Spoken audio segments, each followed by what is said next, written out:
Hello friends, Shiva sir academy YouTube channel पर आप सभी का स्वागत है।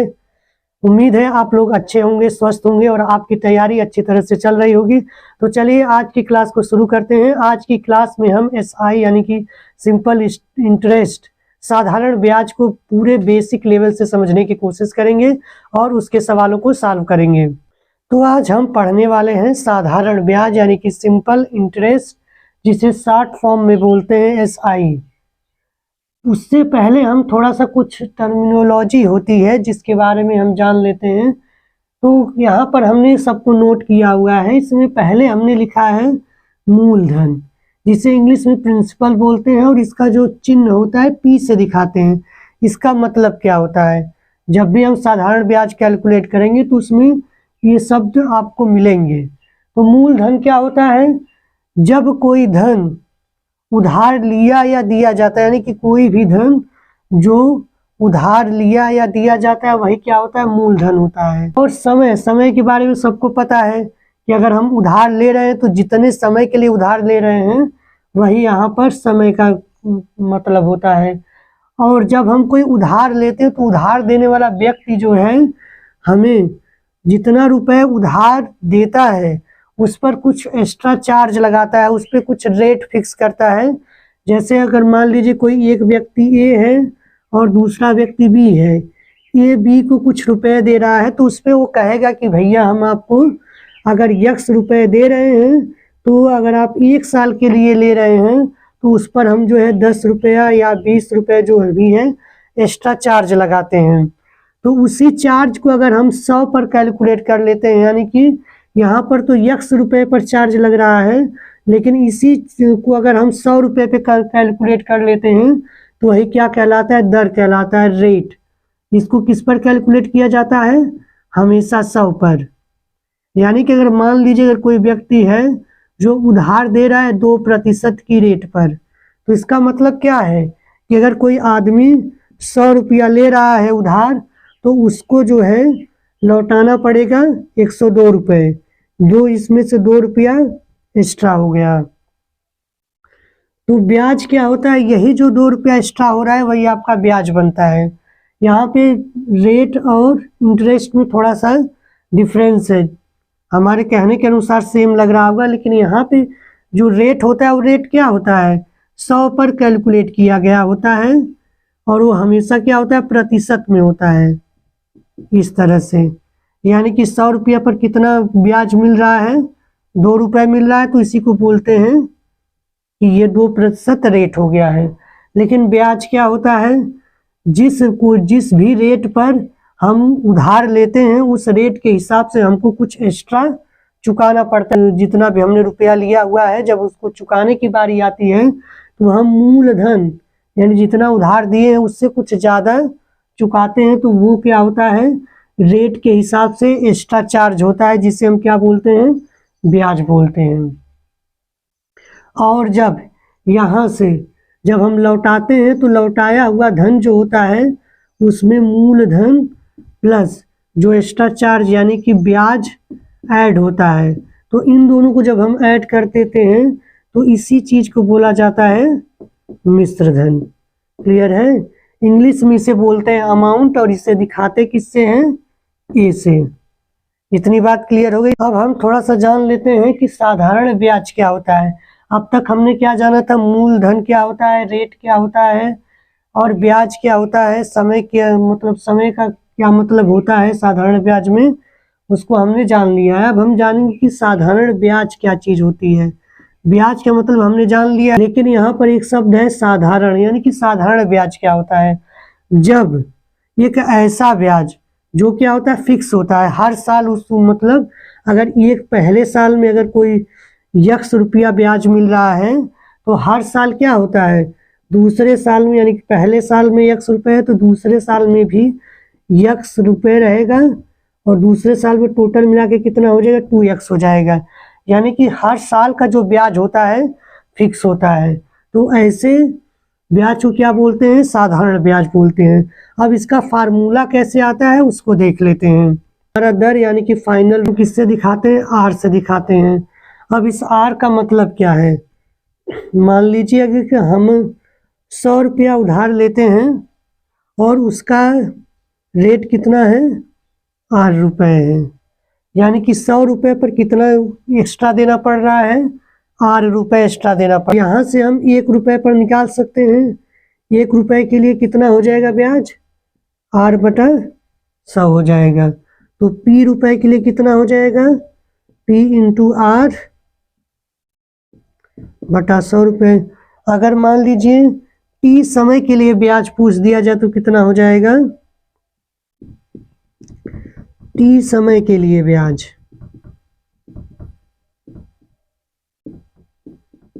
यानी कि हम क्या कर देंगे, गुणा कर देंगे उधर T, तो इधर क्या आ जाएगा, PRT/100। यही आपका क्या होता है, सिंपल इंटरेस्ट का फार्मूला होता है।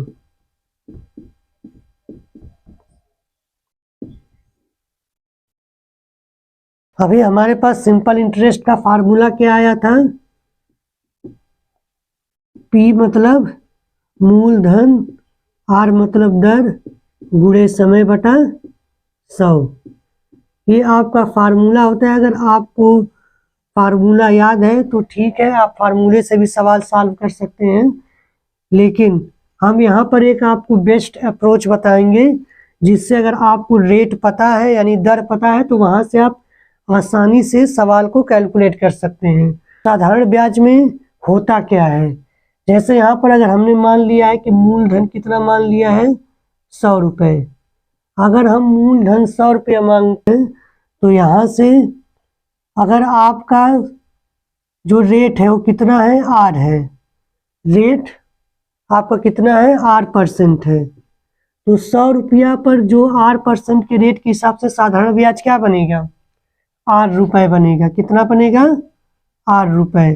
तो जो आपका अमाउंट आएगा वो कितना हो जाएगा, 100 प्लस 8% हो जाएगा। ये बात हमेशा याद रखेंगे।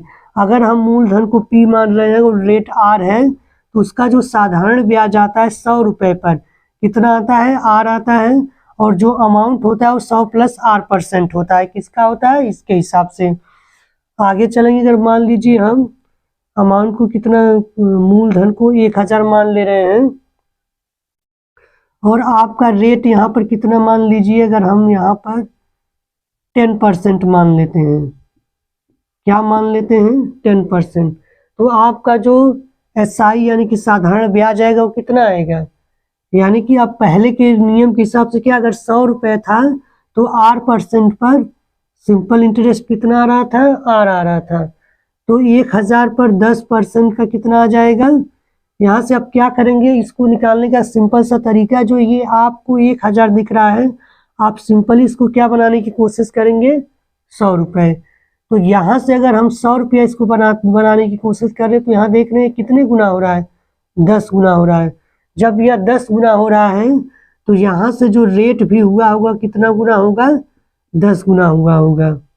तो यहाँ पर जो आपका SI होगा वो भी कितना हो जाएगा, 10 गुना, यानी कि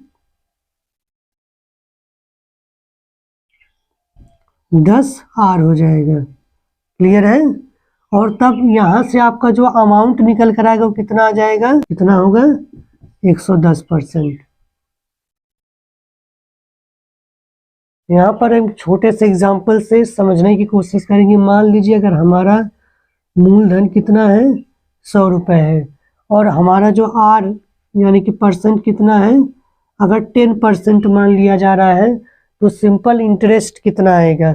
हमने आपको रेट की कंडीशन में क्या बताया था, जो रेट होता है, रेट का मतलब ही होता है कि अगर 100 रुपया मूलधन है तो इस पर ब्याज कितना मिलेगा, 8 रुपये मिलता है। हमने रेट के बारे में बताया था। तो जब रेट 10% है और 100 रुपया मूलधन है तो इसका SI यानी कि सिंपल इंटरेस्ट साधारण ब्याज कितना रुपये आएगा, 10 रुपये आएगा। तो इसका टोटल अमाउंट कितना हो जाएगा, 110 रुपये, यानी कि जो लास्ट में उसे अदा करना पड़ेगा, चुकाना पड़ेगा, वो कितना हो जाएगा, 110 हो जाएगा। यहाँ से देख रहे हैं ये हमारा जो है SI ये कितना हो रहा है, ये 100 का कितना है, 10% है, और जो लास्ट में हमको अमाउंट मिलता है वो मूलधन का कितना बन रहा है, 110% बन रहा है। तो ये हम हमेशा याद रखेंगे, यानी कि जो हमारा अमाउंट होता है वो किसका कितना परसेंट होता है, 100 प्लस P% होता है हमेशा। और यहाँ से जो हमारा SI निकल कर आता है वो कितना होता है, वो P का R% होता है। ये क्लियर हो रहा है ना यहाँ से आप लोगों को। और जो R तो आपको दिया ही रहेगा, अगर यहाँ पर R% दिया है और यहाँ पर मूलधन आपका P है, तो ये इस रिलेशन के हिसाब से, रेशियो के हिसाब से बढ़ता है। एक दूसरा एग्जांपल लेते हैं। यहाँ पर क्या, अगर हम मान लेते हैं कि 1000 रुपया अगर मूलधन है और आपका जो परसेंट यहाँ पर दिया है, जो रेट दिया है 10% दिया है, तो आपका सिंपल इंटरेस्ट क्या आ जाएगा। अभी हमने बताया है कि P के अनुसार ही जो बनता है, P के यानी कि मूलधन के हिसाब से रेट मूलधन और रेट के हिसाब से हमारा सिंपल इंटरेस्ट बनता है। तो 1000 का 10% कितना आएगा, तो आप यहाँ से कहेंगे सिंपल इंटरेस्ट P का R% का मतलब यहाँ से कितना आ जाएगा, 100 रुपये आ जाएगा। और तब इसका अमाउंट कितना आपका आ जाएगा, यानी कि मूलधन और साधारण ब्याज दोनों को जोड़ देते हैं तो हमको मिल जाता है अमाउंट। ये कितना हो जाएगा, तब 1100 रुपये हो जाएगा। क्लियर है। ये कितना परसेंट हो रहा है, यहाँ से देखिए 1000 का कितना परसेंट हो रहा है ये, तो आप कहेंगे ये कितना परसेंट हो रहा है, 110% हो रहा है। क्लियर है। और यहाँ से ये आपका कितना परसेंट है, 10% है। तो चलिए अब हम क्वेश्चन सॉल्व करेंगे। पहला क्वेश्चन देखते हैं क्या कह रहा है। आपको स्क्रीन पर एक साथ तीन क्वेश्चन दिख रहे होंगे। अगर आपको सवाल समझ में आ रहा है तो आप उसको सॉल्व करके उसको कमेंट करेंगे। देखिए पहला क्वेश्चन क्या कह रहा है कि कितने समय में 4000 मूलधन पर 12% की वार्षिक ब्याज की दर से 1200 रुपया ब्याज प्राप्त होगा। यहाँ से सिंपली आपको जो कुछ भी दिया है उसमें सबसे पहले आपको क्या पकड़ना है कि आपका रेट कितना दे रखा है। तो रेट आप कहेंगे कि यहाँ पे जो रेट दे रखा है वो कितना दे रखा है, 12%। इस 12% के रेट देने का मतलब क्या है कि अगर मूलधन 100 रुपया, इसी को हम क्या फ्रैक्शन वैल्यू में इस तरह से लिखते हैं, 12/100, यानी कि 100 रुपये पर कितना ब्याज मिल रहा है, 12 रुपये। यानी कि 100 रुपये पर कितना ब्याज मिल रहा है, 12 रुपये मिल रहा है। तो अगर 4000 रुपये पर, अगर 4000 रुपये पर कितना हमको ब्याज मिल रहा है, 1200 रुपये मिल रहा है, तो इसमें समय कितना लगा ये आपको समय बताना है। तो इसका सीधा सा अप्रोच क्या होता है कि जो मूलधन हमको दिया होता है हम उसको पहले क्या बनाने की कोशिश करेंगे, 100 रुपये बनाने की कोशिश करेंगे। तो अगर हम 4000 को 100 रुपये बनाने की कोशिश करें तो ये क्या हो जाएगा, 100 रुपये, बाकी जितना कुछ बचेगा यानी कि यहाँ पे क्या बचेगा 40, उसको उधर भेज देते हैं। 1200/40 यानी कि कितना हो जाएगा यहाँ पर कट पिट कर 30। अब देखिए ये 1 साल के लिए 12 रुपया है और ये क्या है 100 रुपये पर। अभी हमको ये पता नहीं कि कितने समय के लिए है, वो किसी निश्चित समय x के लिए कितना है, 30 रुपया ब्याज मिल रहा है। तो ये कितना गुना हुआ, जितना अभी हमने बताया था कि जो साधारण ब्याज होता है वो हर साल बराबर होता है, तो जितना गुना ये ब्याज बढ़ा होगा उतना मतलब उतना ही समय लगा भी होगा। तो यहाँ से कितने गुना हो रहा है, तो आप यहाँ से गुना निकालने के लिए क्या करेंगे, 30 में भाग करिए, तो आप यहाँ से कहेंगे ये 30/12 गुना है। तो 30/12 गुना है, तो इसको अगर हम इसको काट लेते हैं तो कितना आ जाएगा, 6×5 = 30 और यहाँ से 6×2 = 12, यानी कुल कितना हो जाएगा आपका यहाँ पे समय, 2.5 वर्ष। 2.5 वर्ष आपका आंसर हो जाएगा। क्लियर है।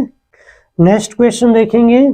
नेक्स्ट क्वेश्चन कह रहा है कि एक धनराशि पर 4% ब्याज की दर से 6 महीने के लिए ब्याज कितना है, 150 रुपये है। तो वो धनराशि याद करनी, यानी कि हमको मूलधन बताना है।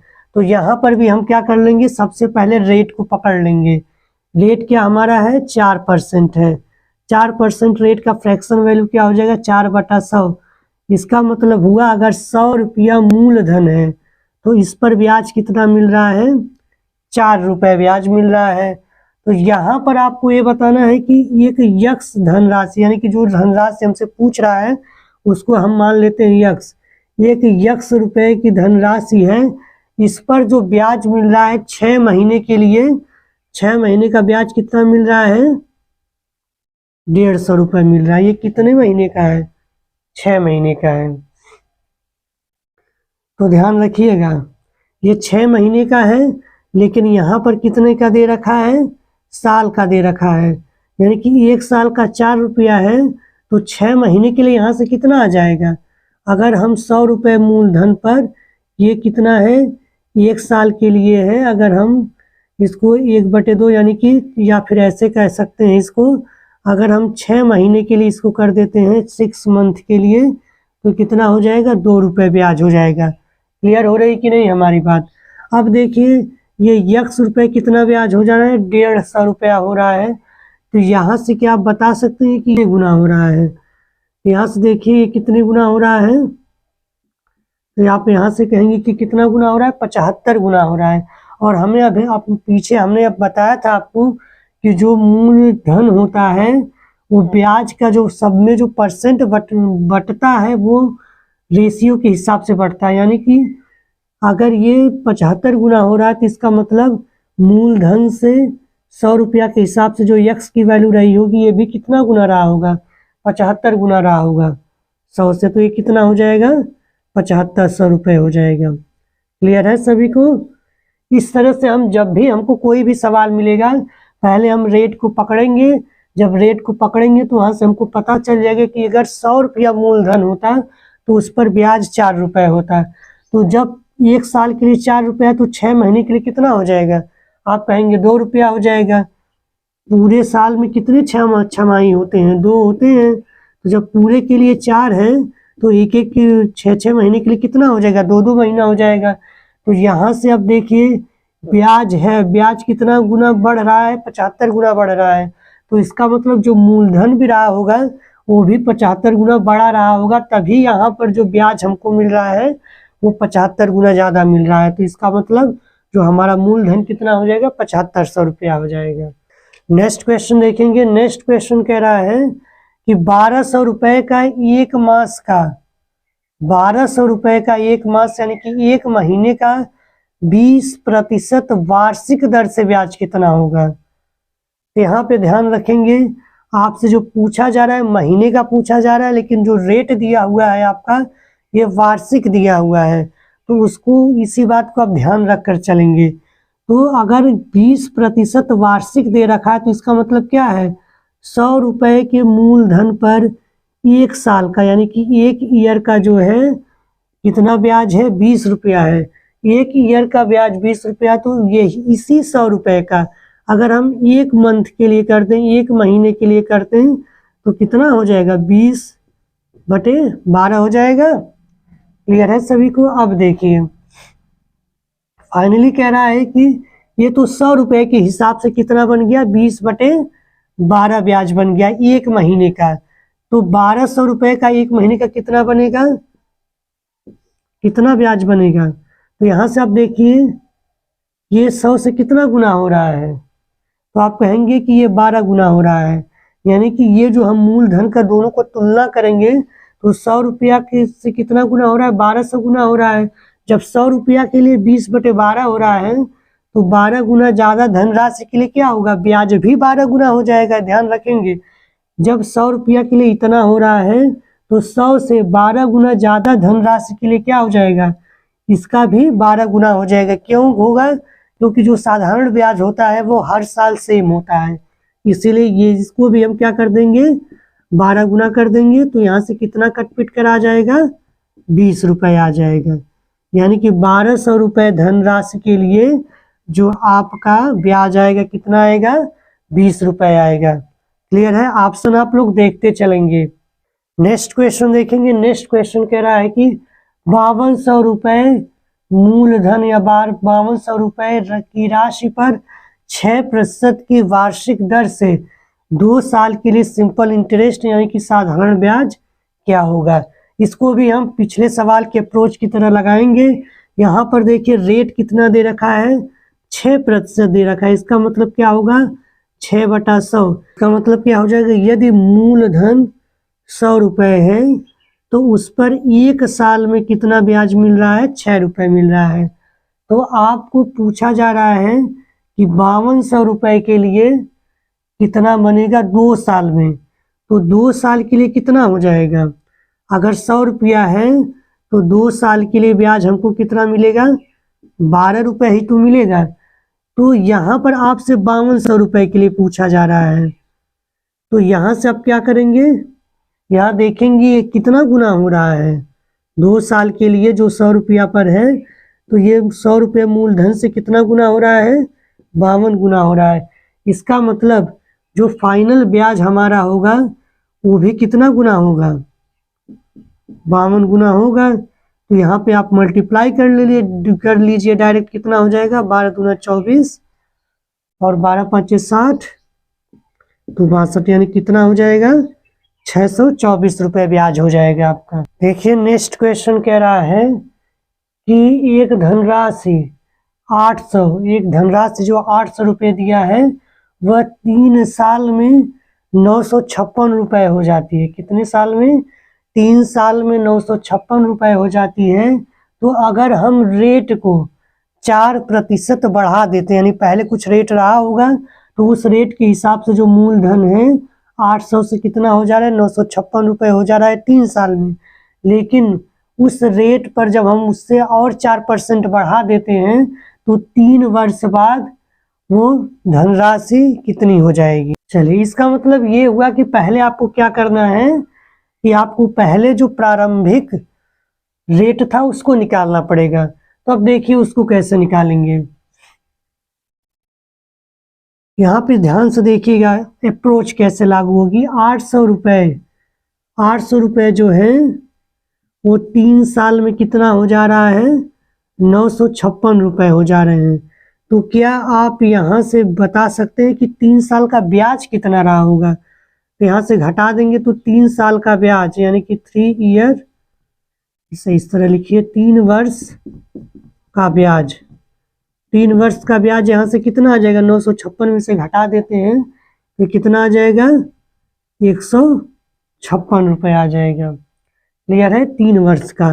तो अब यहाँ से हम क्या 1 वर्ष का ब्याज निकाल सकते हैं। तो आप कहेंगे हाँ, 1 वर्ष का ब्याज यहाँ से कितना आ जाएगा, 3 से भाग कर दीजिए, कितना आ जाएगा, 3 5 15 और 3 दूना 6, यानी कि 1 वर्ष का ब्याज कितना, 5200 आ गया। अब आपको रेट निकालना है।